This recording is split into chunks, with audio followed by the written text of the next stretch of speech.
Hi, hello mga ka-amiga! Welcome back sa ating channel. Dito na naman tayo sa pinaka-paborito kong vlog car na kung saan, ayan, ang pinaka-maganda para sa akin. Hindi naman magugulat kung anong lugar ito, kung saan lugar ito. Basta pagpatak ng kapaa ko dito sa palay na ito, dito na talaga ako kukuha agad ng cellphone ko at pagbukas ng camera ko, ito na talaga, o diba? Pero alam mo naman parang nakakatakot sa likod, pero ngayon hindi pa nakakatakot kasi maaga pa. Pero pag gabi na sigurado matatakot ka kasi baka ihata ka dyan sa gitna, hindi ka lang makalaba. Charity lang, Diyos ko, wala yan dito. Oy, mas matakot pa yung aswang sa pagmumuka ako, sigurado yan. So guys, dito tayo ngayon para iklaro ko lang yung pagbablog ng anak ko kahapon kasi pinaraktis ko talaga yung anak ko na mag-vlog dito. Nakukunan ko lang siya kasi siyempre ang anak ko naman medyo patawag nito, may hiya pa, charing.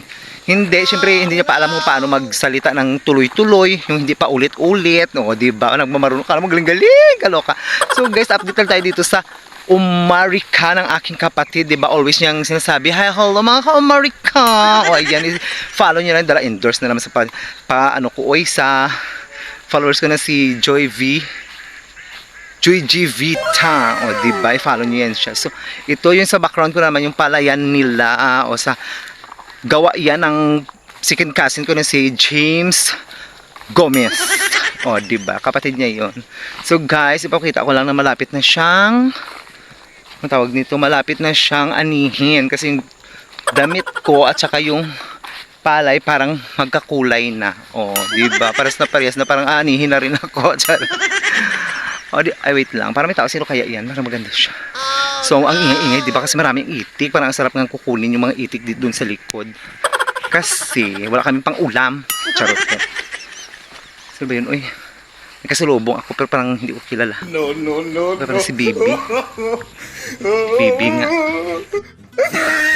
So guys, ito na nga tayo. Parating na tayo dito sa bahay namin. O diba, lagpas ako doon sa may kakulay ng damit ko ng mga palaya ng mga luto. Nandito naman tayo ngayon sa kamaisan.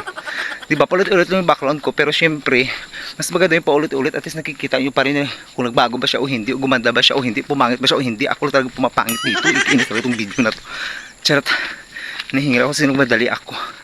Oh no! O ayan, malapit na naman ako sa bahay namin. Kaya, babu na naman. Charing!